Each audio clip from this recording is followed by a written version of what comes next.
All the other classes have had their shot at Mosport, and now attention turns to the challenge class. They've been able to witness how the action unfolds in actual racing scenarios and take notes. Have they been diligent students, or has anyone been playing hooky?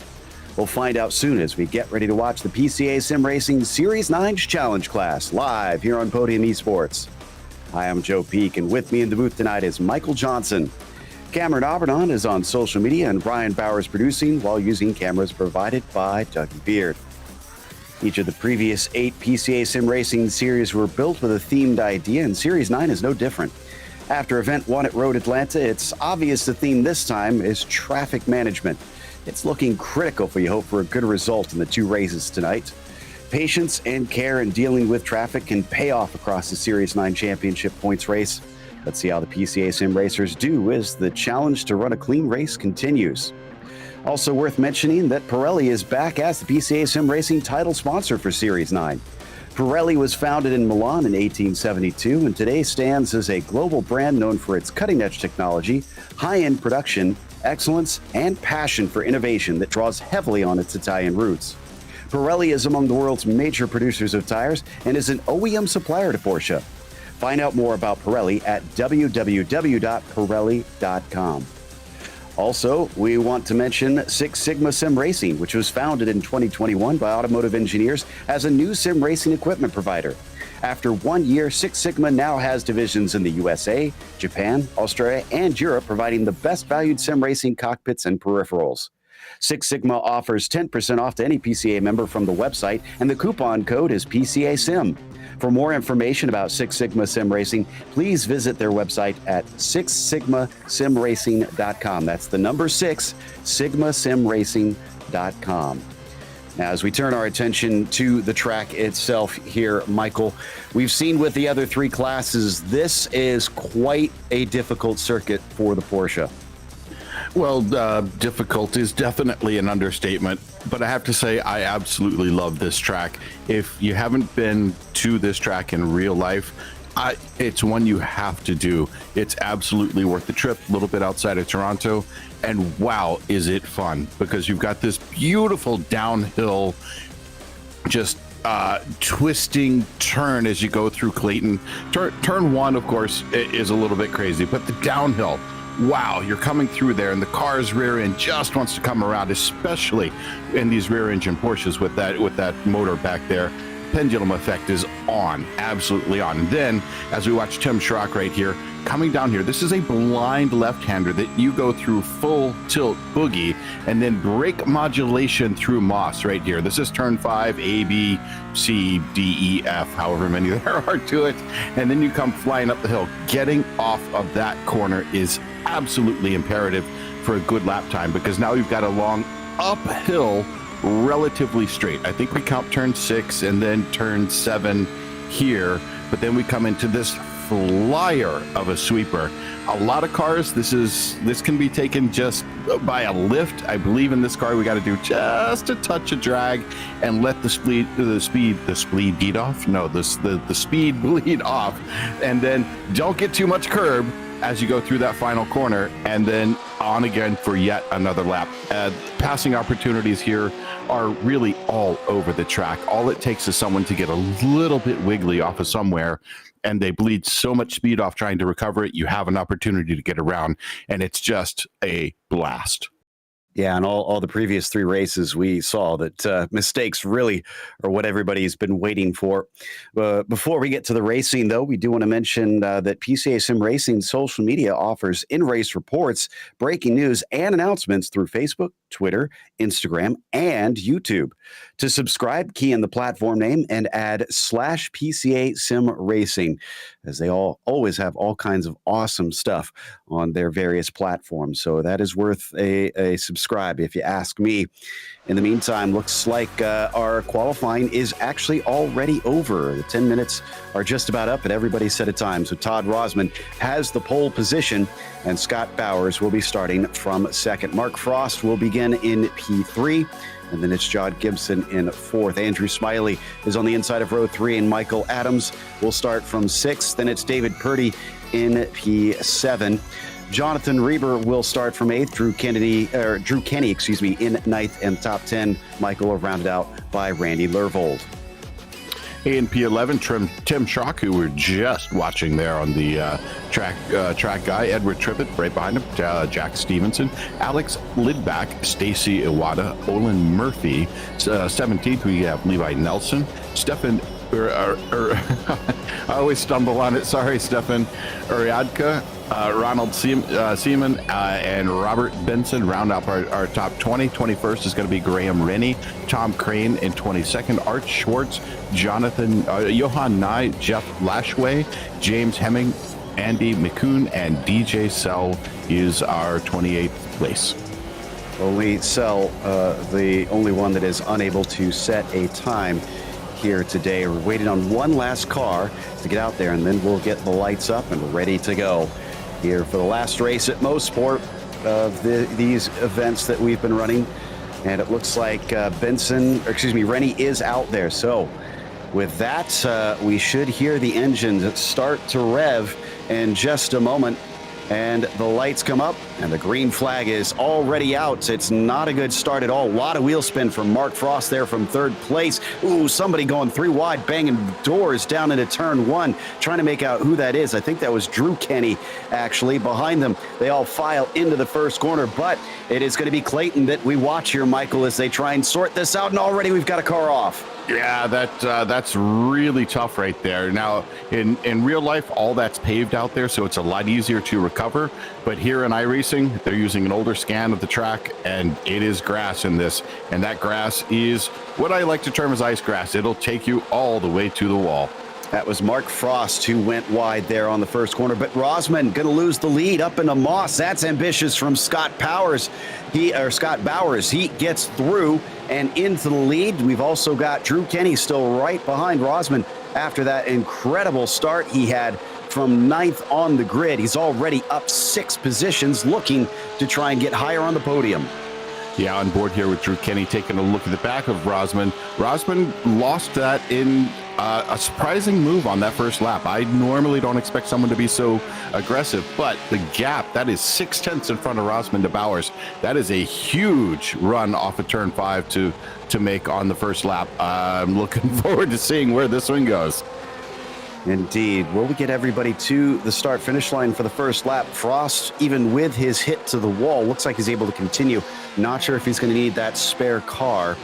And it doesn't look like he has a meatball flag, so it looks like he's good in that sense. As we continue to watch Kenny chase Rosman here, Rosman has lost the lead and already has a driver who has basically been shooting up through the order incredibly quickly. I don't know if Drew maybe botched his qualifying, Michael, but man, he's making short work of people.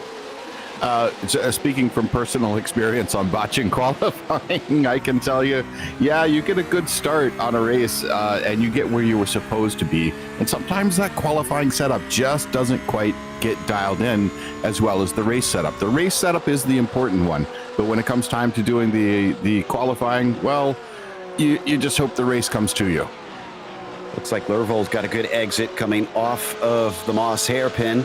And now Trippett is going to try and attack on Purdy. This is for 9th position. He's around the outside, and as he chops down, that's going to be P9 for the 444. I can report that Mark Frost did have to come into pit lane to get some repairs. Checking to see, he has taken his spare car, so despite not having the meatball flag, it appears that he must have had a pretty rough hit there on that first lap. Yeah, and with the few minutes left in the race, it's not too bad, and we have the feature race coming up, so it's not too bad to go ahead and take that at this point. I don't blame him. I'd have probably done the same thing. Indeed, it's only 15 minutes for this first race, so it's going to go by pretty quick as they come up in Moss once again. Rosman still holding off Kenny, but for how much longer? That 25 car is getting scary close sometimes, although he didn't get the greatest of exit coming off the hairpin. This is John Gibson in the meantime, and unfortunately for him, he's not able to follow up what was a pretty good practice session where he was, I think, second on the timing sheets, and now he's going to fall to 16th from that one slip up. And props to Gibson there for waiting for the traffic to come by. A lot of times, one of the complaints people have about iRacing or sim racing in general is, well, it's not real, so it doesn't hurt. Well, it hurts your pride, but go ahead and just wait for that whole line to come by and feed in safely. And this is something that PCA sim racing has done a brilliant job of. They really do make these guys understand that, yeah, it hurts to knock into these other cars. You need to treat this like it's real life. And no, there's Ronald Seaman having a little bit of an issue getting into the pit lane there. Yeah, and Levi Nelson just dashed past him. He also had a spin coming through turn 8. So we ride on board with Rosman. Wow, and suddenly he's left Kenny behind. I don't know what we missed there, but he has jumped forward, and now Scott Bowers has to watch out. There you can see the distance, how much he has put between himself and the 25, and has got about 2 car lengths up to that 917. Don't know if it's going to be enough here into turn 8, but he's definitely making that driver up at the lead. Really watch his mirrors.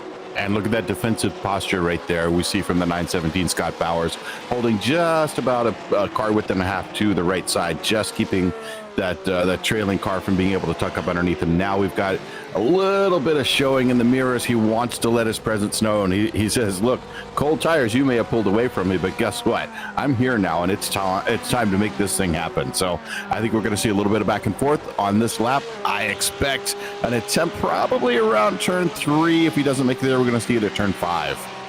Boy, he really made an attempt into 9 and had to back out of it as Bowers chopped down to the apex ahead of them.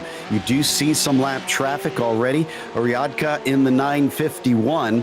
That's been a talking point all throughout the first 2 events here in PCA Series 9, where they've come upon the lap traffic, and it has affected who wound up winning in a couple of races already. And you can see they're very fast in running down that 951 car. So this is going to be a factor probably up into turn 8 here. And I got to tell you, in the words of Travis Brown, the wing wash is real. But nice job getting around there. Both cars look like they're going to make it. But good move from the 917. He pulled back over in front of that lap car to give him a little bit of speed and not give a little bit of an advantage to that chasing car. Bowers doing the right thing, trying to keep Rosman just as far off his tail as he can.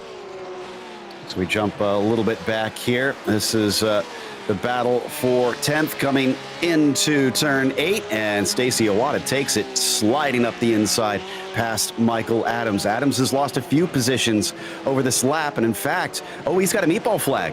So he has to come in and take his spare car here in the heat race.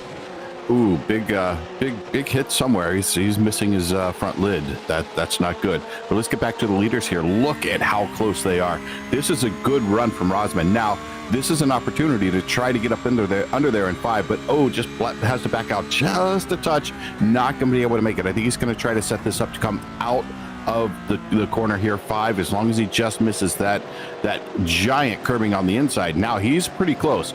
We could see something here coming up into turn 8, but it's going to take a Herculean effort to get that car a little bit closer. I'm starting to get the sense, Michael, that Todd maybe wasn't as comfortable in those first couple laps, because, man, it has changed dramatically since then. And suddenly he's, as we said earlier, he's on the attack now. It takes a little bit of a look once again down into turn 9, but not close enough at that time. It's just a completely different driver in that 18. And it could also be the comfort on cold tires. I know, for example, I am incredibly comfortable on cold tires and in the wet. I love it. But I know a lot of other people who aren't. And some guys we have a spinner. That's going to be Andrew Smiley there. Rolling on down P10, P11, caught himself backwards and now getting out of the way of the approaching cars, holds off track. Just good timing. Very well done. Smart move. Let's take a look at the replay. So this was out of White's corner. Let's see if he had help. Doesn't look like anybody's close enough.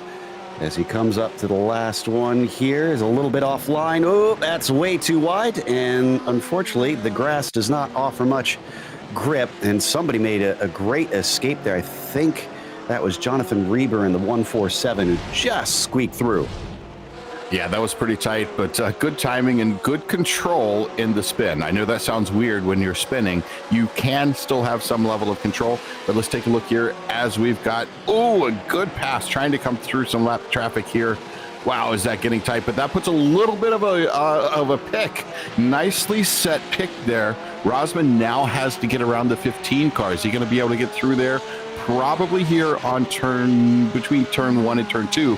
But it's going to be a challenge to hold on to that position with Bowers able to streak away at this point. Yeah, it's Simon is not really getting out of the way. He's not obligated to. Just has to not try and hold them up intentionally here. And sneaking on by. Nice move there down into Quebec by Rosman. Seaman actually got a black flag a little bit ago. That's why he has suddenly been caught up by them.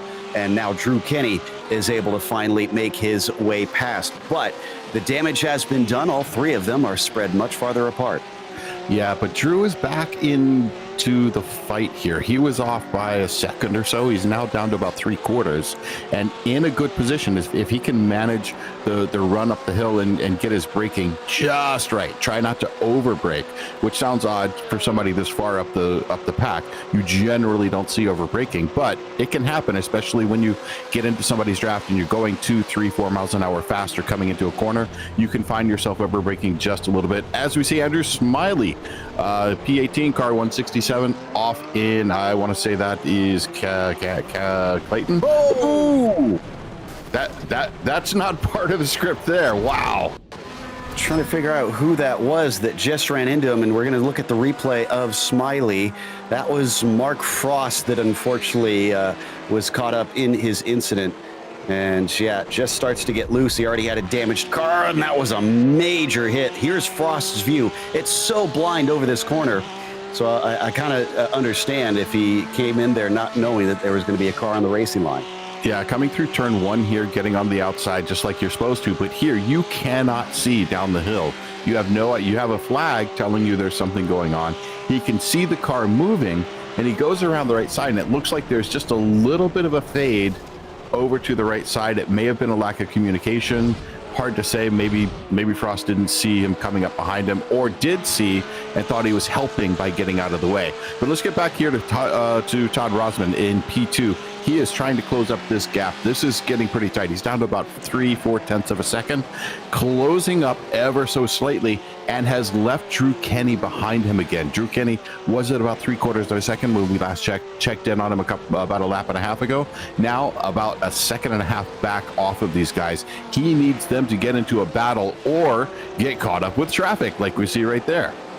Johan able to just get out of the way in time. Rosman really hounding Bowers here, and he has impetus to do so because we've only got 3 minutes left, and the finishing order here is going to determine the grid order for our feature race. So he definitely wants to get that pole back, especially considering last time he lost it. It was because he didn't quite seem all that comfortable at the start of this race. They head into Moss. He's a little bit too far behind. And Drew Kenny, you talked about in the past, Michael, about how some drivers really like to play psychological games. He's been dropping off of them and then coming back towards them. I wonder if that's what he's doing lately. You can do that with a great deal of confidence, but it's a challenge, especially with the quality of driver we're looking at here on the pointy end of the field. I will do that maybe farther back in the field if I get a spin or something and fall back. But doing it here at the front end of the field, I kind of want to sit forward and get right up on that tail as soon as I can. Oop, we got a little bit of a battle once again for 7th position this time. And John Gibson around the outside into turn 8 overtakes Jack Stevenson. Remember, John a little bit out of position since he had that spin in Moss early in the race. Yeah, nicely done moving around the outside there. Not unheard of. Going around the outside there puts you on the inside for turn 9. So Drew Kenny just had a spin. Sorry to interrupt. Drew Kenny in 3rd place has gone around. He's able to get it pointed the right way, but, wow, he had such a lead over the rest of the field. He's still in 3rd and only just now might be losing the spot. There's the replay, just all on his own. Yeah, let's take a look here as we watch Drew Kenny come around and just, a little bit wide. Nope, gets the nose in there. Let's take a look here. Puts the power down. Live. This is back live. Yeah, this looks back live. We're back at the front of the field. That's the 991 car, which is a lapped car, I believe. So Todd Rosman here, who started in first. He's in P2 at the moment. Let's watch as they come through. That is the final corner, back across start finish. 1:09 left as they cross the line. So we've got our white flag. This will be our last lap. Kenny actually managed to get going before Reber caught up to him, so he's still in P3, but about a second ahead of that 147 car. But the battle is still on for the victory in this heat race as Todd Rosman lost the lead pretty much on lap 1 to Scott Bowers into Moss. Is he going to try and do the same, or is he going to try to go for that corner exit, the more traditional route, to try and see if he can launch? He's a little too far back here. Not going to be a pass into it. What about coming off the corner here, Michael? This might be his last chance. He was a little bit too shallow. You want to get out all the way to the curbing on the left side there if you're going to make that run coming up the hill. I think it was a good defensive position from Bowers that left him a little bit open to that attack. But when Rosman didn't take that wide line, I think he had it in the bag. All he's got to do now is make it up the hill through turn 8. That fast sweeper as we watch him go into it now and then come into 9 and then onto the start-finish line. Ooh, something's happened to Kenny because he's lost third now. We'll have to go to in a minute because Scott Bowers is going to take the win of the heat race tonight with Rosman winding up second and only half a second behind him, even though he started on the pole. Reber's moved up into third because of whatever happened to Drew Kenny, who is now about 2 seconds behind. Let's get the replay here. And this looks to be down through 4. Into Moss, Michael. Did he just lose it on his own once again? Maybe a little. Oh, so he was doing what I was talking about, trying to set up that good run up the hill to get around that lapped car, and just got a little bit too wide. Oh, and then he goes, bad re-entry. Wow. I wonder if that was actually David Purdy that he got into there. I'm double checking. No, it was not David Purdy. Trying to figure out who that is. That was Edward Trippett, who wound up 7th. So I think that did cost him positions, unfortunately, as we get the last of the drivers to the line now. 15 of them going to finish on the lead lap with Stacy Iwata, the last among them. And props out there for Jeff Lashway. He made up how many positions? 15. Wow. 15 positions in one race. Wow, that's baller right there. That's a nice race for him.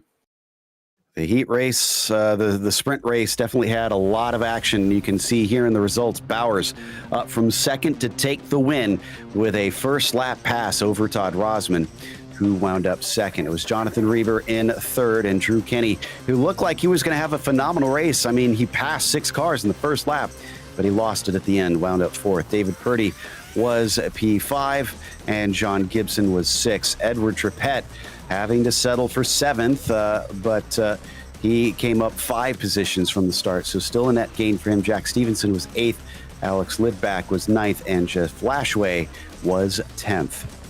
In P11, Robert Benson, followed by Michael Adams. Tom Crane makes it into P13. Levi Nelson, P14. Stacy Iwata, last one on the lead lap in the 22 car. In P15, 1 lap back, we have Lervold. Here it is again. Yuradka, Rennie McCune, and Tim Schrock in P20. 21st will be Hemig, Schwartz, Smiley, Nye, Frost, Seaman, and Murphy, and DJ Cell 10 laps back. Well, Michael, after what we witnessed there, what's your big takeaway? What do the drivers need to focus on in this feature race? Well, quite often I coach people into being relaxed and chill and just holding it together and waiting for the opportunities to present themselves. This track, it just completely throws that out of the realm of possibility. You have to be aggressive here. You have to make those moves. You have to show your lights into the mirrors. You've got to get into the head of the guy in front of you and make the passes happen instead of wait for them in this class of car. If you're in something slower, it may be different, but really with something as fast as a GT3, it is incredibly important to get into the head of the guy in front of you and force them into making a mistake. Now, by forcing them, I don't mean through kinetic encouragement. It's really more about getting into their head and causing them to overdrive, and then you can get around them. But you have to be aggressive here. You really do. Well, we'll see who decides to take your advice on that. But if you are looking for advice, well, driving technique, car setup, and telemetry analysis, these are just a few things that you need to squeeze every last tenth out of your lap time. Join our very own physicist, Nicky Chan, who you may know from his P4 finish in last season's Pro Class, as he explains all this and more in scientific yet easily digestible YouTube videos at lasttenth.com. Watch today so that you can enjoy squeezing every last tenth off your lap time and beat those personal bests. Last tenth, better car, better driver. So we're just waiting for the warm up to finish. We get about, looks like 2 more minutes before we are sent off to the feature race here. And that is going to be quite a bit longer, 40 minutes, including a pit stop in this one. So the drivers have got to be thinking strategy as well as speed. So watch out for just another thing being thrown in that they will have to deal with out there, but still all the same drivers. And as we mentioned, starting where they finished on that first race, which we talked about, some of them maybe being out of position because of poor qualifying. Even more so, I got to think here, Michael, because some of them definitely did not have a good showing out there during the sprint race. Well, yeah, you'll see where somebody had just got caught out by a blade of grass that was over onto the track surface and caused them to spin. We saw that lap 1 car going off into turn 2, got caught out by the wall, had to get there. That is somebody you're going to see move up. Jeff Lashway made it up quite a bit. He may have just had a horrible qualifying and he's where he should be, or maybe we'll see him move up just a little bit more because he just didn't have time in the race to make it farther up the field. So I'm kind of interested to see how these guys work with this 40-minute race. The last one, pretty quick. Didn't have a whole lot of time to do much, 15 minutes. It's a really good way to get yourself warmed up. But now it's time for the big show. And I think we're going to see people play things just a little bit differently. They may sit back for 1 or 2 laps instead of trying to just take it right away when the opportunity presents. That's a good point. You've got some more time, so maybe you can play the waiting game out there. And we have seen it. It's looking like it's still definitely easy to make mistakes on track. So pressurize your rival and see maybe if you can get something out of them that way as the last seconds tick down here for our warm-up. And then it's off to the grid for our feature race. And the last time we're going to be running Canadian Tire Motorsport Park here in Series 9. And then it's off to Detroit, which will be just as hard, even though it's only just across the river. Yeah, Detroit's a fun track. Lots of walls, lots of bouncing. But let's take a look at the starting grid. Yep, Scott Bowers starting on the pole for this one with the likes of Todd Rosman next to him. Jonathan Reber starts from 3rd with Drew Kenny in P4. David Purdy starts 5th and John Gibson for 6th. And it's Edward Trippett in P7. Jack Stevenson starts 8th today. Alex Lidback up positions from where he began in the first race to start 9th. And then Lashway, as we already get the green flag and we are on our way down into the first corner. This time, once again, the 3rd place driver, not that strong. It's Reber, and it looks like Drew Kenny is doing the same thing. He is already on the charge, taking that 3rd away before they even get to Clayton. Yeah, running up really quickly here, but watch our P1 and P2. Look at this. All 3, 1, 2, and 3, nose to tail. They're trying to pull away from the field again. Last time they had pulled away a good 15 or so seconds. Same thing's going to be happening again, I think. Kenny really pressurizing Reber here already. Rosman rather, coming into the first corner, into the hairpin. And he's around. He's around. Wow. He got around him right in. Wow, that was an amazing pass. That pass deserves a replay when we can get to it, because that is a mastery of the brake pedal and really getting in there to make that inside pass. It is not easy to do. Let's go to the replay machine here to watch him come through here. They are line astern coming through here, a little bit defensive on the outside, takes advantage of it, gets up on the inside. Look at that braking control.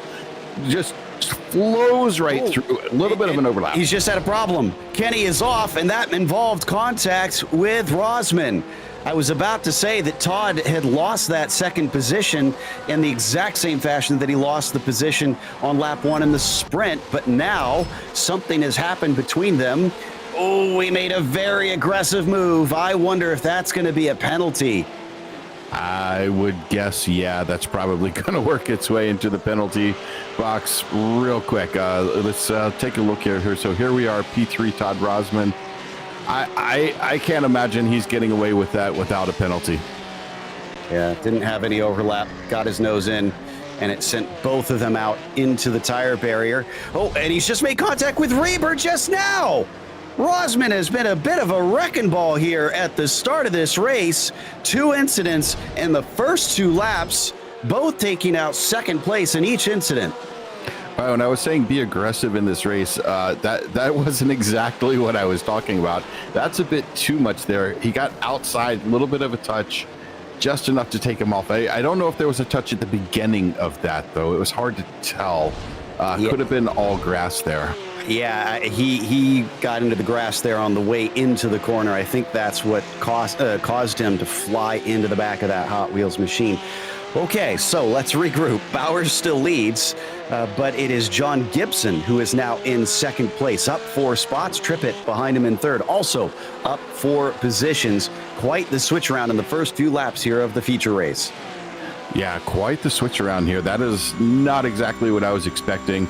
I knew we were going to see some aggression here, aggression early on, and then it would settle, and they can get back into some aggression later. But that's gotten a little bit farther than I would have expected. But behind the wheel, sometimes it's tough to control it. You're like, there's a gap. I'm going to take it, because some famous racing driver said, if there's a gap and you don't take it, you're not a racing driver. Well, you got to take context on those types of things, and I think we're missing it there. Indeed. That's its own story that we could spend a lot of time on. But as we watch the battle a little bit farther down, this is between Lashway and Michael Adams. Also worth noting, Rosman, who was our winner in the feature of the first event, is definitely not going to get the event win this time. He's been given 2 separate black flags for both of those contacts. So he is going to be sent way, way down the order from those, on top of him already having damage on the car. Well, serving those, that could put him back up at the front of the field, although a lap down with those. I think it's going to be at least a drive-through, and that'll get him probably lined back up to the front of the field. So he'll get to go race with Scott Bowers again, although a lap down. Bowers already about 5 seconds ahead of those behind him. Kenny's still not too far behind. In fact, he's back up to 4th and trying to challenge on Trippett for that podium position as they head out of Quebec down towards turn 4. One thing I will give Drew Kenny is he is a fighter. We've seen that between these aggressive moves and actually managing to get Edward off the racing line. Can't get it done, but man, is he shaking the nerves of that 444. And that's exactly what I was talking about. He made that pass earlier, and Edward may or may not have seen that happen in front of him. But being in that position and being outside of the mirrors, and you know that you've got your spotter sitting there. Oh, he's on the right side. He's on your right side. You know something's happening, but there's nothing you can do because you can't really see where he is. So it took him offline and really compromised the run coming out of Moss. Doesn't get a chance to try it down through the last few, but he gets a great exit off of White's. He could maybe get his nose in down into the first corner if he's brave, and he is. He is through, and that is Drew Kenny back up into third in spite of having an off and a hit with the barriers. Yeah, Kenny is kind of making a good play for driver of the day for me right now. He's made some brilliant moves and some nice runs through the field, falling back and then working his way back up. It's kind of like if you think of Formula One race where Alonso was practically in the landing path for Austin Airport, and then finds his way back down to the track, started 14th, ends up back in 7th by the end of the race. It's kind of what we're seeing here, back and forth and back and forth. Drew Kinney is now into 3rd, but he's got 3.5 seconds to make up on Gibson. Doesn't look like his pace is as good right now, but now that he's been freed up and into clean air, that could maybe switch that around. Watch and see what it's like this and next time by. Big battle behind him, though, between Lashway and Adams. There was a look from the 20, but couldn't quite get by the 8 that time. Oh, a lot of curb there for the 8, though. Up through turn 9, puts him offline. Adams is definitely hounding him. Yeah, and that number 8, that's going to be Jeff Lashway. We had to give him props last race, making up all those positions.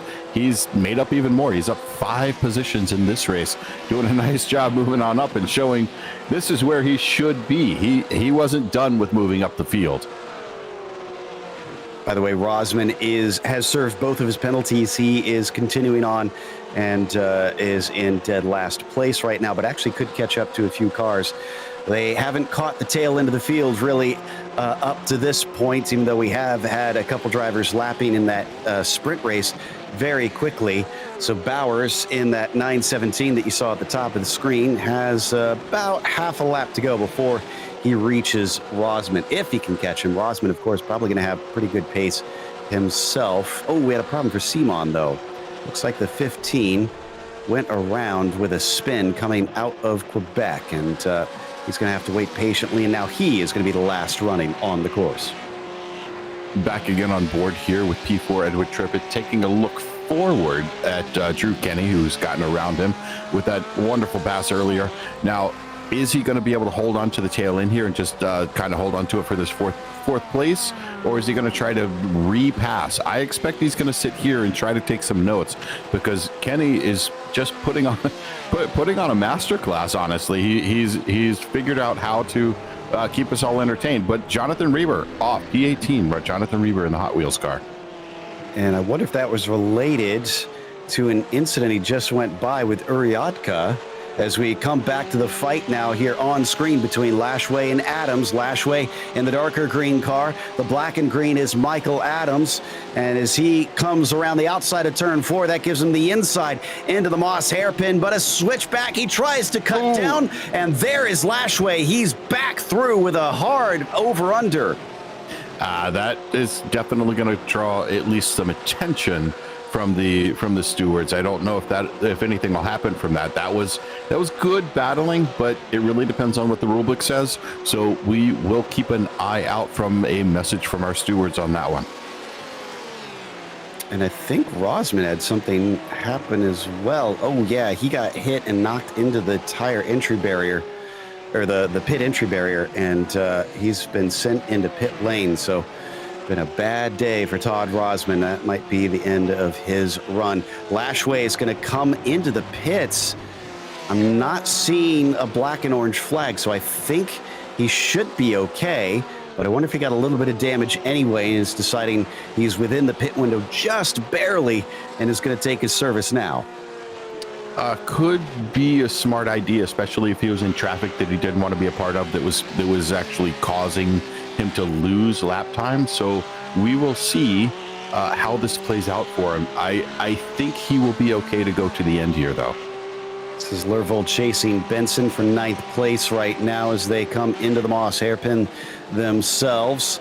They've got Stacy Iwata up in front of them, and way off the apex, it looks like Benson not going to have the best of runs up the Andretti straight. Lervold's going to get the slipstream, but can he get the overlap into turn 8? Inside or outside can work. It depends on how you run the grip.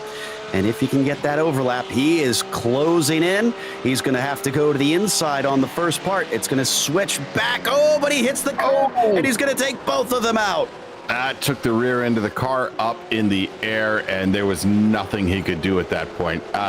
Really unfortunate the way that part of the track is mapped out in iRacing. I don't think that would happen in real life, but you've got to know the track. When I'm out there practicing, I actually do silly, stupid things, but like that, where you hit the curbing too hard to find out what's going to happen in a race situation. That's going to bring us up to Stacy Iwata here in P8, closing up on this car in front. Is that Jack Stevenson in front, or is that a lapped car? I need to check here, trying to see. That's going to be Stevenson, I think. Yeah. Ooh, good run up into Moss. I think Iwata's got the better of the brakes going into Moss, but Stevenson, by virtue of being in front, gets a better exit off of there and is going to be able to make the run up the hill here. Now, where Stevenson is still has a little bit of draft from Lidbeck in front of him, so he's able to hold on to that position even with Iwata really trying to bear down on him. As we watch him going into turn 8, the super sweeper, Iwata trying to look towards the outside as we come up into turn 9, doesn't quite get there. But once again, this is the aggression I'm talking about that you have to have at this track. Very close to putting 2 wheels into the grass, though, so that could have been disaster right there. We've already seen multiple incidents through the S's, and here we go. Yet more battling, and, well, actually, that's not going to be a battle anymore. There goes Robert Benson into pit lane. Levi Nelson also pitting in right now, so a few more cars taking what should be scheduled service, and they can get to the end from here. It looks like Uriadka got a black flag for incident back in the 8th minute, or a little after 8 minutes into this race. But taking a look back here, this is going to be Stacy again. Look at that setup. Oh, a little bit wide on the apex. Not going to be able to get the run going up the hill here through 6 and 7 up into turn 8. But the draft is going to help close up just a little bit. I think if Iwata had just nailed that apex, could probably be a lot closer there. As we go back to P14 with Tim Schrock trying to close in on the 5 car here. Look at that, just nice setup, beautiful apex. Now watch as he puts the power down. Now the only downside here is a little bit of draft off that car in front, but perfect apex right there, able to put the power down and get around the 5 car. Easy pass along the Andretti straight, so Schrock is through. They were kind of a 3-car fight not long before that run into Moss Corner, but Graham Rennie using that to great effect to kind of distance himself from those 2 behind. We'll see if Tim is able to run him down now that he has gotten past Randy Lervold, who is actually pitting in this time. Oh, big wreck here with Dave Purdy. And looks like Levi Nelson, I think, as well. Yes, in that number 9, going right into the concrete. There is no tire barrier where they hit that wall, so that's going to be massive damage. Yeah, that's not fun right there. Let's take a look here. Andrew Smiley coming up. We're going to see another run down into Moss. This is one of my favorite parts of any racetrack anywhere. Coming down here, the car gets a beautiful compression. You can really hammer the brakes, but then you've got to modulate really perfectly. And just a little wide, and then catches that inside corner. Wow, that's a tough one for Art Schwartz right there. Yeah, he really pancaked the right-hand side, and the car looks like it is not tracking correctly. He does have a black and orange flag. He's going to be forced to come into pit lane, and he actually takes a tow. Johan Nye, in the meantime, who is currently to 14th. He's up 10 positions from where he began. If I recall correctly, he had a bad incident in the sprint race, so he's trying to make up for that here in the feature.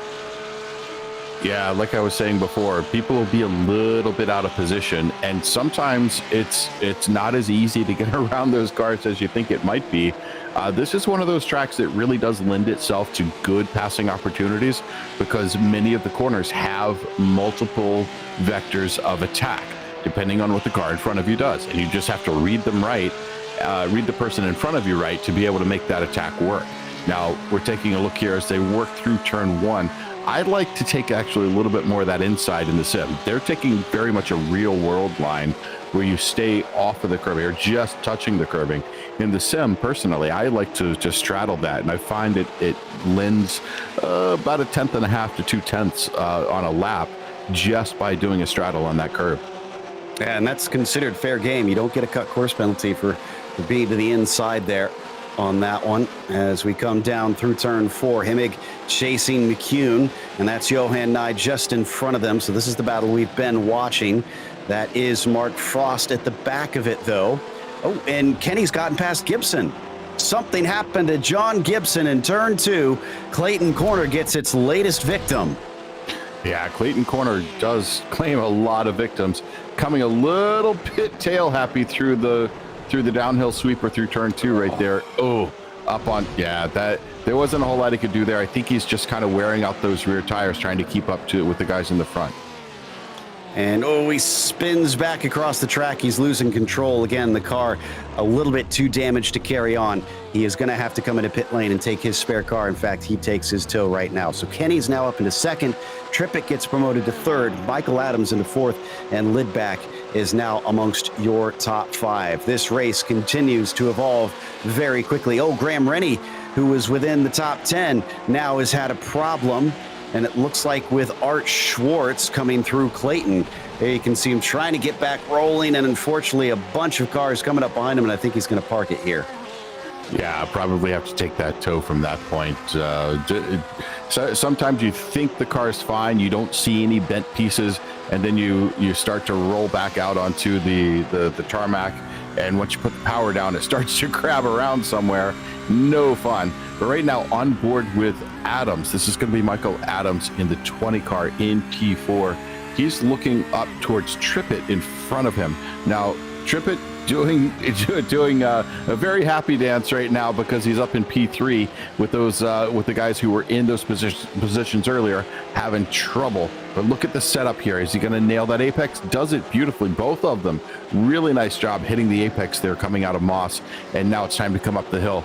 Is that lap car going to have any effect on him? Nope. Looks like he's going to stay off to the left side as they come sailing by, working their way up to through turn 7, setting up for the big sweeper into turn 8. That was a good heads up by McCune, who was that lapped car, just trying to stay out of their way. But yeah, Trippett, now that he's got this third position, doesn't want to give it up. He wants this podium here for the feature. And Adams is going to have to fight hard for it, clearly. Meanwhile, let me see what the lap times look like between Kenny and that was Bowers. Tim Schrock around there. Tim Schrock having a little bit of an issue. It was having a good day, but yeah, it looks like that's going to be Clayton Corner. Yeah, the grass is just tough.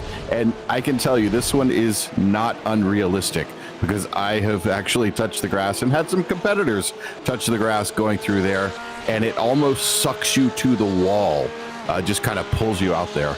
But back on board here with Jeff Lashaway. He had worked his way up pretty well earlier, then went in for his pit. He is currently in P14, waiting for the pit rotation to work through. And if we look at those who have pit, Jeff is in P2 effectively. He's off, though. He's off the course, coming through turn 8. He hits the curve, and he can't keep it out of the wall. He was trying to make a move around the outside, and I kind of wondered, and suddenly he hit the grass going a little too far outside. Looks like he'll be able to keep the car rolling, and Scott Bowers, for what it's worth, is now into pit lane, so our leader is taking what I believe is his scheduled stop. Yeah, that's going to be about a right time to just get a quick load of fuel. There we go. That's what I was talking about. That's what I like to do in the sim, is straddle that little bit of curbing right there on the inside of turn 1. It really does gain you about 1/10 or so. So looking here, trying to get up through Clayton Corner, you got to be careful. You got to be patient on that corner. Get the power down and roll through it. You can't just smack it and mat it right away. You have to roll on that throttle, especially in these 500 horsepower cars. And for Scott Bowers, this timing on his pit stop seems to have worked out well. He's in clear air right now, though he could catch up to Stacy Iwata. We'll see whether or not that holds him up. There you see him out on track right now, 7th place. But because of his gap over Kenny, I'm anticipating he should be able to re-inherit the lead relatively easily unless he runs into trouble. Kenny, you can see there on screen right now in the 25. Oh, and somebody off course. That was David Purdy having yet more problems and not pitting in this time. Kenny will carry on leading laps. And taking a look at Scott Bowers, his time in the box and his total pit lane time are a little bit longer than I was expecting. He's a good 2.5 seconds ish off of many of the others. Now, either he miscalculated fuel and took on too much, or several of the others I'm seeing took too little fuel. But we'll need to take a look at Drew Kenny when he comes in there. He had a fairly sizable gap, and if he can claw back 2 seconds just on pit strategy, that's going to work to his advantage of making his happy dance a good one. Well, a potential third option here that Scott Bowers was thinking is he took more fuel intentionally just to play it safe so that he doesn't cut it close at the end. Because, like you said, a 15-second gap, yeah, he could afford to give up 2 seconds with a long pit stop. Yeah, but I never want to carry too much fuel. I don't know. I know it's only about 6 pounds per gallon, but there's just something about that 6 pounds psychologically that makes me think I'm going to go slower. 2 gallons extra of fuel in the car, really not going to make that much difference in speed. But in your head, you're playing head games with yourself at that point. Well, right now he has caught up to the back of Stacy Iwata, so it looks like it will be a bit of a holdup as we got a lot of action happening in front of him. Lid back off the course. Looks like Stevenson is slow, so not sure what's going on here. And Stevenson is for position ahead of Iwata. We had a car off the track as well there for a brief moment. That was John Gibson having yet more problems. It is all kicking off. And Bowers is unfortunately getting a front row seat. He's got to keep the car safe here. Yeah, and it looks like Lidback decided to take that incident and go into the pits for a scheduled pit stop. Yeah, just stopped in the box and is taking on fuel right now. Back on board with Scott Bowers, our effective leader, I want to say. Yeah, he will be our effective leader. P5 currently, but the 4 cars in front of him have yet to pit. And those cars do include Drew Kenny, who is our current leader. Now, the gap all the way back there is about 21 seconds. Time in the pit lane is looking anywhere from 30 to so about 28 to 30 seconds. So I think this is going to keep Scott Bowers as our effective leader. And we got about 7 more minutes before the expected pit window should close. Kenny doesn't pit, Trippett stays out. Looks like Stevenson is approaching now. He is going to stay out. Levi Nelson is going to pit in from in front of Scott Bowers, making him no longer a barrier up to the car that he is chasing of Stacy Iwata. But Bowers taking a little longer than anticipated. I thought when he caught Iwata, he'd very quickly be able to overtake. Well, remember, he's still effectively our leader, and he's coming up on lapped traffic, essentially. I mean, it's not lap traffic, but traffic farther back. But that's Jack Stevenson there. P5 currently, I think, may have lost a couple of positions. Oh, Bowers is spun. This is coming through Quebec. And again, it was his own doing. Ooh, and then noses into the wall a little bit. Hopefully that does not affect the arrow in the front, but that hit will. That's going to give him a little bit of a bend on that splitter up front. Let's take a look at the replay as we come through. Oh, this is going to be with Jack Stevenson here. Yeah, so Stevenson had an issue. Iwata clipped him, and I wonder if this just cost Bowers a little concentration, because his incident happens immediately after. There's the incident with Stevenson. Iwata plowing into him, and there goes Bowers. Ooh, that was a sketchy rejoin for Iwata as well. Oh, yeah. May have been watching his mirrors or something there to make sure nobody was plowing through in the grass. I don't know. At that point, once I've passed the incident, personally, eyes front and just go. Yeah, but apparently wasn't the case there for Bowers. Iwata is pitting in, I'm assuming because of that damage. Yes, he's got a meatball flag. He has been forced to come in and pit here, and 15 minutes left to go. Kenny now does indeed have a realistic shot on Scott Bowers, because that was a pretty big loss of time. That's going to put Bowers at 41 seconds behind Kenny. So even with a slow pit stop, I think that's going to leave Kenny in the lead of the race here. Last lap was 21 seconds slower for Scott Bowers. If he was 15 seconds behind after before the pit stops, and then yes, Drew Kenny, and he's pitting now. We'll find out the answer very soon. Should have about a 5-second lead over his rival. Yeah, it would look like right about 38 seconds as he hit the entry cone there, trying to get in there into the pit lane.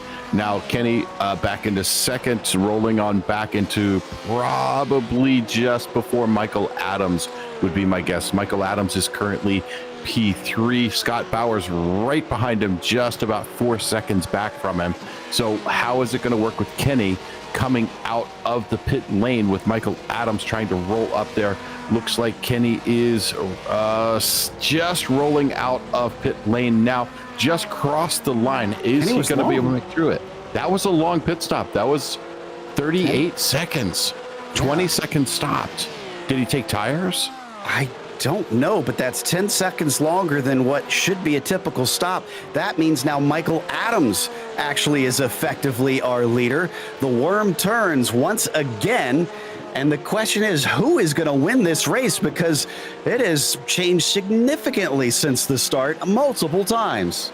I think the bookmakers in Las Vegas are just throwing their hands up in the air right now. They can't figure out what's going on. And honestly, neither can I. I don't understand why maybe he changed his left side tires, because it's an extra 10 seconds.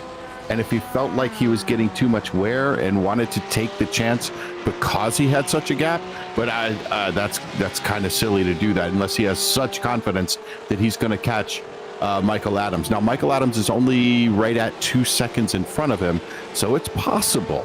So we take a look here. Michael Adams is P2 currently, has already pit. Edward Trippett is currently P1, but has not yet pit.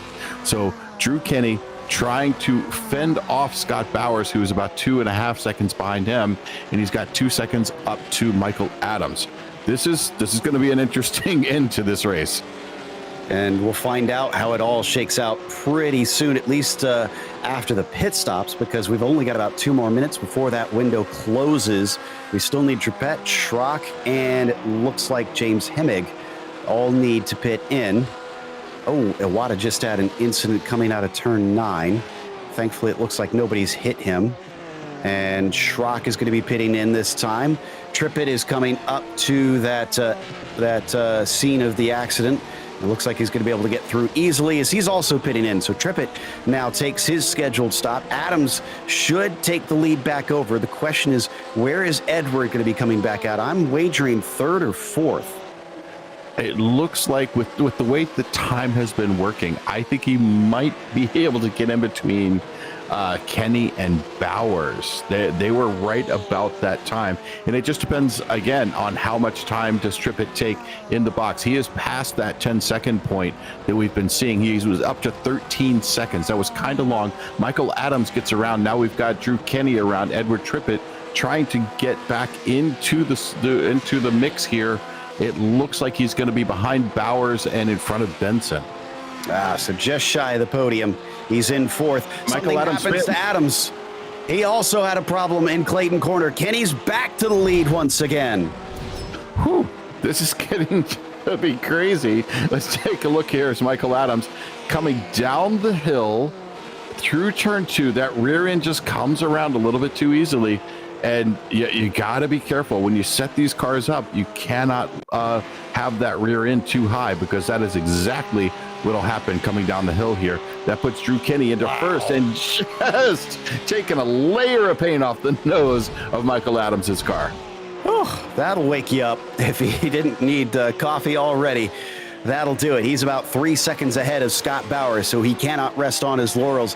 It's Monaco 82 all over again, as nobody seems to want to win this race, and Smiley doesn't look like he's going to win it as he hits the barrier coming into Clayton Corner. Ooh, and that's a really bad spot. Good choice right there to take the tow, because there's not a lot you can do to get back out into traffic safely when you're at the apex of turn 2 with the car pointed in the wrong direction. But here we go here, looking at him. This is going to be our P2. That's going to be Scott Bowers, I believe, coming down into, yep, going through there just fine. Looks like he's got pretty good control of the car here. He may like the car a little better full of fuel. It just has a little more solid feel to it. Going around the lap traffic here, trying to keep up with Kenny. Kenny has opened up the gap. Oh, now it's closed it down. Kenny is in P2. What happened to Kenny? Did Kenny spin? He just went off. I think there was something involving Iwata. We hopped on board with him, and now Bowers is back to the lead. I can't believe this. If Bowers wins this race, and Kenny must have had a damaged car because he hit the wall once again. Did he get some help from Iwata here? He's trying to go around the outside. And he was on a strange line, and then he cuts across the grass. That's bizarre. You know what? I'll bet this is some kind of hardware failure. I've had incidents where the wheelbase just doesn't do what it's supposed to do, and you can't steer, you can't control. Something happened, maybe an overheated computer or something. This is iRacing's version of a cut tire or a fuel flow problem. You don't have those; they're not built into the programming because, well, we have computers and we have wheelbases and pedal sets and all that kind of stuff. So. Wow.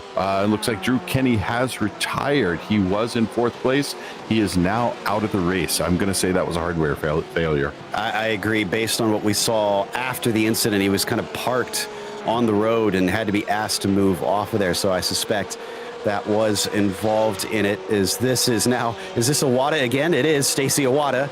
And I'd be a little bit nervous if I was Scott Bowers because he's been a bit of bad news for our leaders when they come up to him. He's been either sort of involved or at least nearby when they've had to give up the lead for one reason or another. But Bowers is able to safely make his way past. And I was about to say, the numbers don't always tell the story. If Scott Bowers wins this race from the pole, it's going to look boring, but it's been anything but in real.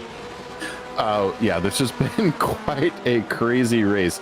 We've covered some crazy races here, but honestly, this is one of the more entertaining races I've seen with the lead changes and the pit strategies and some really good racing, just solid technique.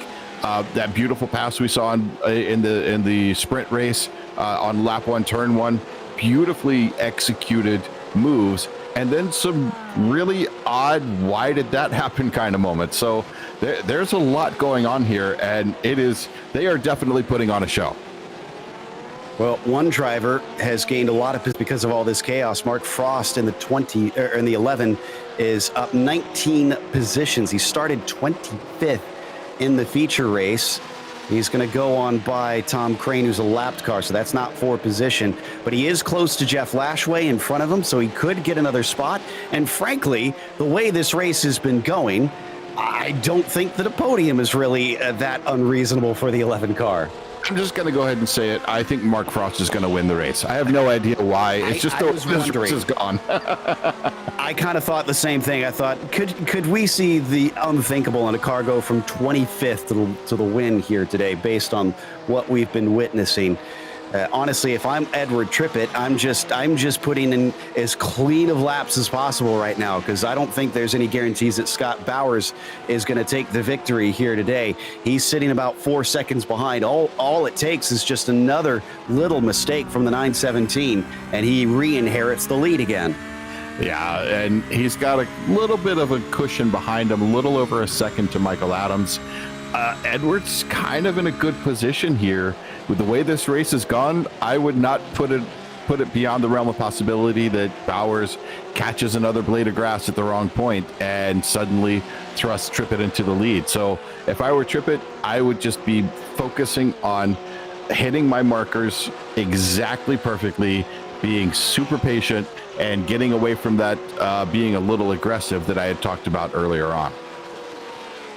The even more unbelievable thing in all of this is I just noticed Rosman in pit lane, so I got curious and I looked.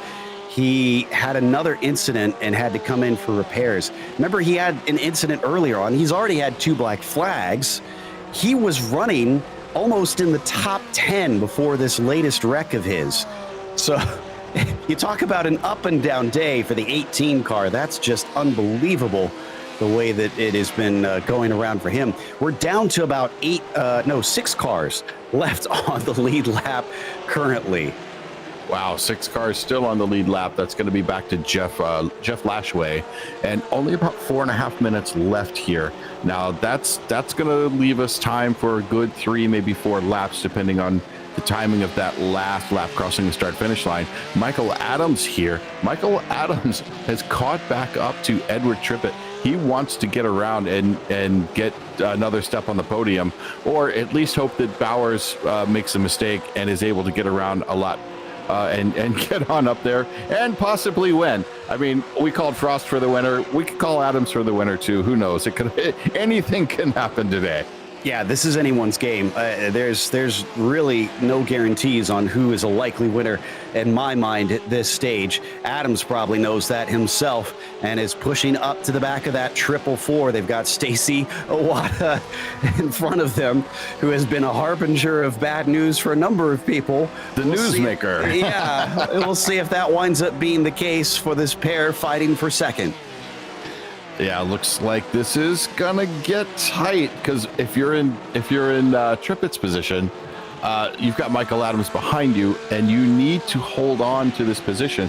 Goes a little bit deeper than I was expecting into the corner there, but look at the exit. Wow, that's Michael Adams closing up. We could see a good attempt at a pass here, but there is one car ahead that. And that's Bowers, isn't it? Is that Bowers ahead of them? He is very close. We're down to about little over 2 seconds. So Adams trying to close up here. So Owada, and then right in front of Owada is going to be Bowers. They do have Tom Crane between them and now Jeff Lashway as well. So we're down to only 5 cars left on the lead lap, but this is going to be, I think, 2 to go. Johan Nye back in 9th, just trying to find the track once again, coming out of Moss Corner. So yeah, it is now 3 seconds between the top 3 out on track. Is this going to be 2 to go? Oh, it's going to be mighty close. And just like the last race, we've got our top 3 racing hard, and then a huge gap, 55 seconds back to Alex Lidback in P4 and Mark Frost in P5. You're going to have to watch the clock very carefully when they come back around. A minute 14 to a minute 15 is the range that you're looking for on whether or not it's going to be 1 or 2 to go. Still Adams unable to overtake on Trippett. Looks like Owada's trying to overtake Lashaway. That is also for position. So yes, those two are a lap down, but they are running their own race here, so they really don't want to have to pull over for this pair. And that's a little wide for Trippett. Is Adams going to have enough of a run coming up Andretti? Yeah, coming up this straight, this is a really tough place to be. Stuck in with some other traffic. We are on board now with car number 20, Michael Adams. He's trying to thread the needle here with the traffic and catch up to Trippett. Trippett is just in front of him. Can they make it through that sweeper and get there? But we're now back to Scott Bowers. Minute 16, 15, 14. Yep, that's the white flag. This will be our final lap. So just squeaking underneath there, Scott Bowers with 1 to go.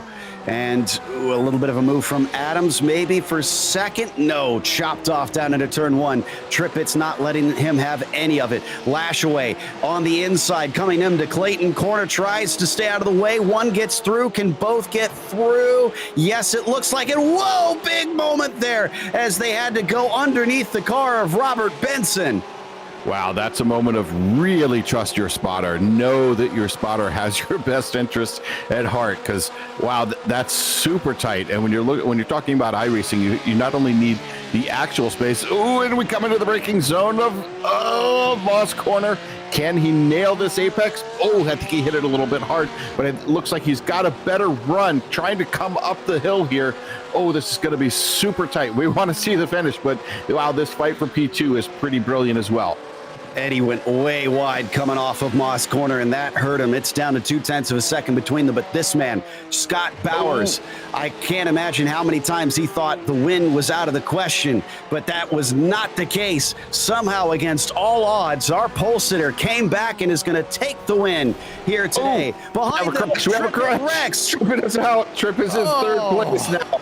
Looks like I don't know. Adams, I didn't see enough of that incident to know what was going to happen. Maybe we can get a replay of it. Self-spin. But it was really, really close. They were tight. There was almost contact as they went into turn 8. So I was trying to watch that on a separate monitor while I watched our broadcast with our P1 finish. But let's take a look at the replay here. They come up. This is the entry to turn 8. Super close. Gets a little bit wide. Trippett comes back around. Is he going to get too much? Yep. Little bit too fast trying to come through the corner. That is a self spin. Like I said earlier, Trippett just had to make a perfectly clean race. Unfortunately, got a little bit too fast trying to come through the final or the penultimate corner there. Amazingly, he finished ahead of fourth by a huge margin. Lidback was way behind, so he still retains third.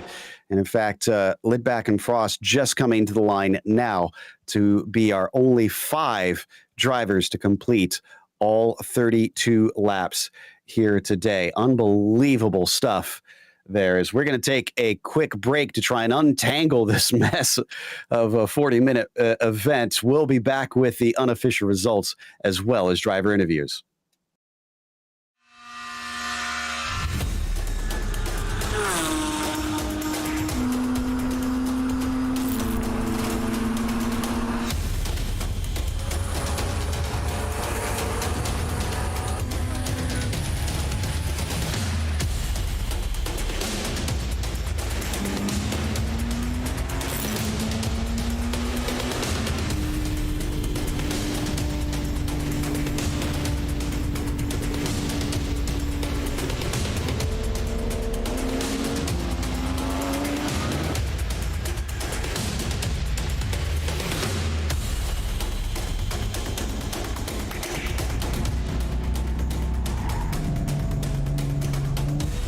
Break a little earlier if that's going to be the case. He's actually got a nose ahead as they come down into the braking zone. He's going to do it the hard way.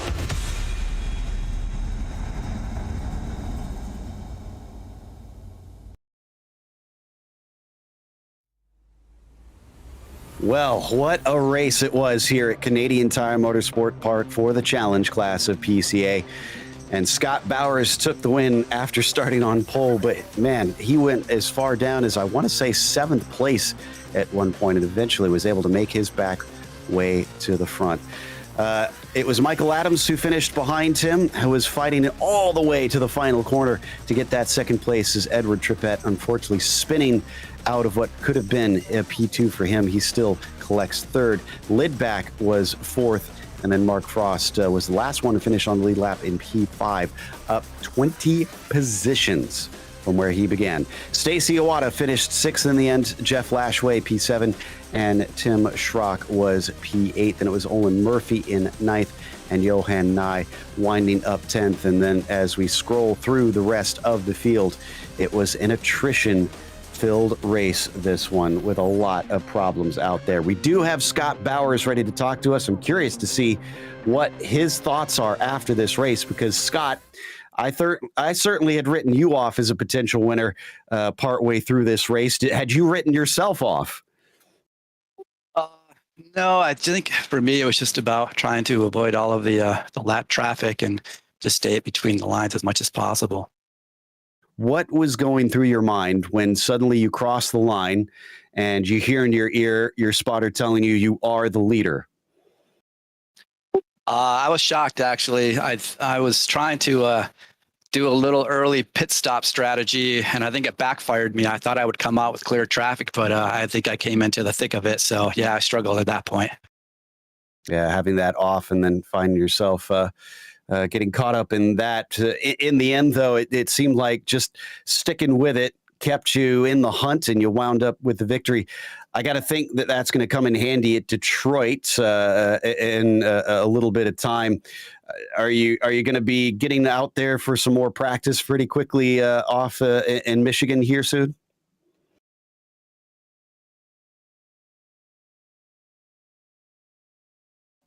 think we're not getting you. Here we go. Now we got you talking, Scott. Yeah, I've never raced that track with this car, so I've got a couple weeks to get in shape for it. I'm actually from Michigan, so this would be kind of cool to go back and race at Belle Isle. Well, it may have been quite a clash out there on track, but this clash-themed livery car takes a victory, and who helped put it in victory lane?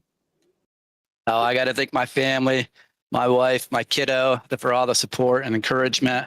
I want to big a shout out to all of the New England drivers that I raced with on Tuesday, who also raced in the series, Peter Sigourney, Nick Facciolo, and Nick Melarango, and a bunch of others. They've been really helpful.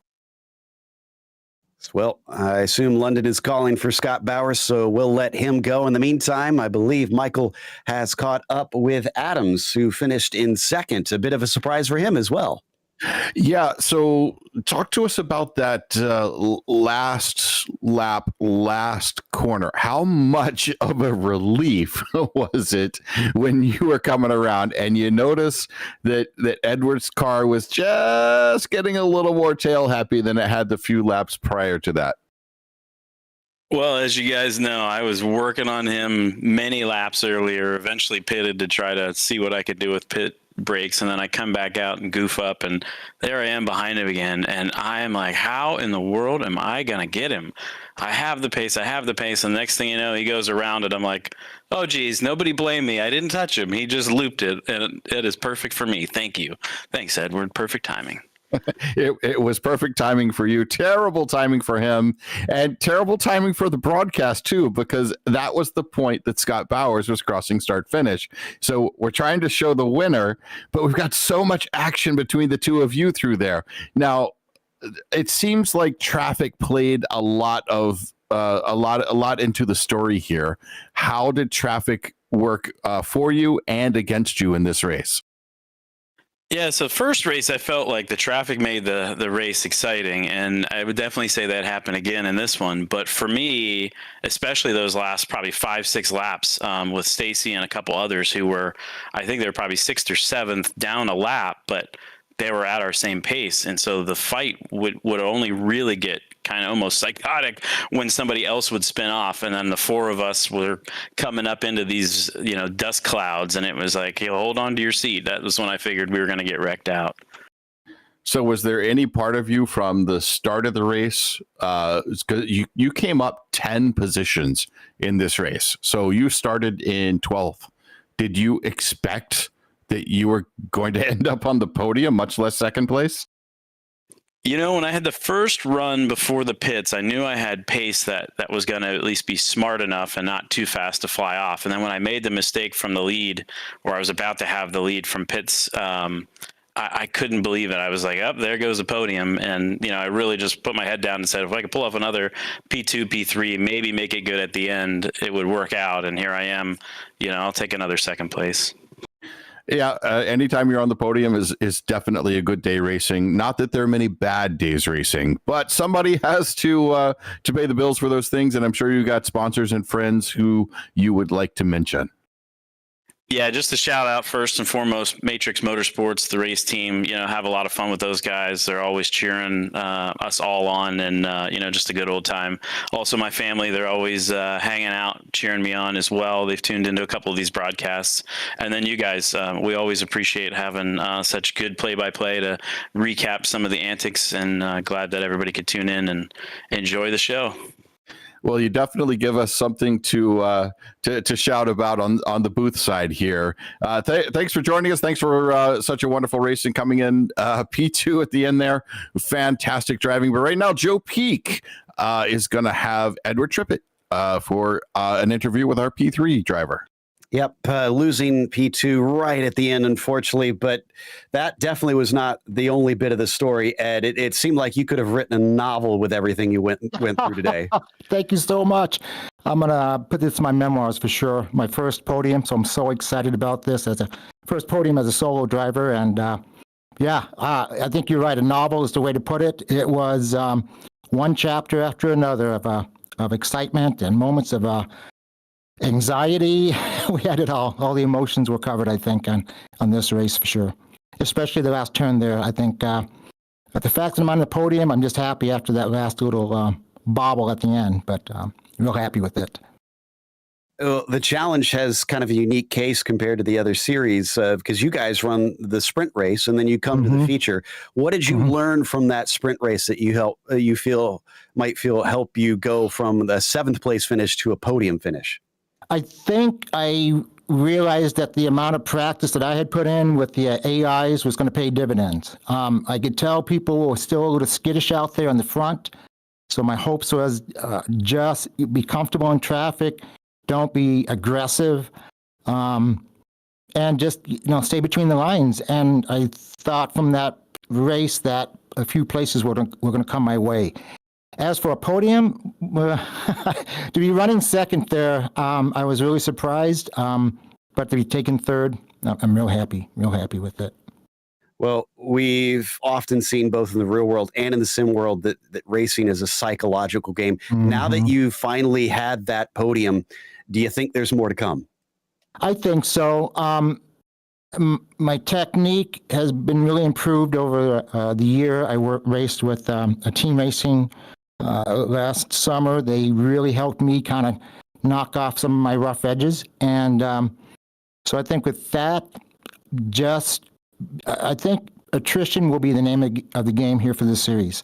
And so if I can just not make mistakes, I think there'll be another podium, at least one. Well, we'll look forward to it. Your first one, though, gives you a chance to give some thank yous. Who helped you spray the champagne? Well, of course, I want to thank the person I love the most in the world, my wife, Sean. I would like to make a call out to some friends who cheer me on, Victor, and my little sister, Tony, and her husband, Danny, and, of course, friends who I race with in other venues and go-kart racing with those folks out there, with Bob and Joe and Brian and all the friends I go racing with. So I want to say thanks to them for helping me find the fast line. That was Edward Trippett, our third place finisher. The sponsors, I want to thank the sponsors, of course, Six Sigma and, of course, Pirelli. Doug, I want to say thanks to Doug for putting on such a great show. I know it's a lot of work back there. So Doug, who runs this thing, and of course, PCA. So I want to thank, obviously, those folks as well. Oh, great stuff there. Glad that Ed was able to get that in.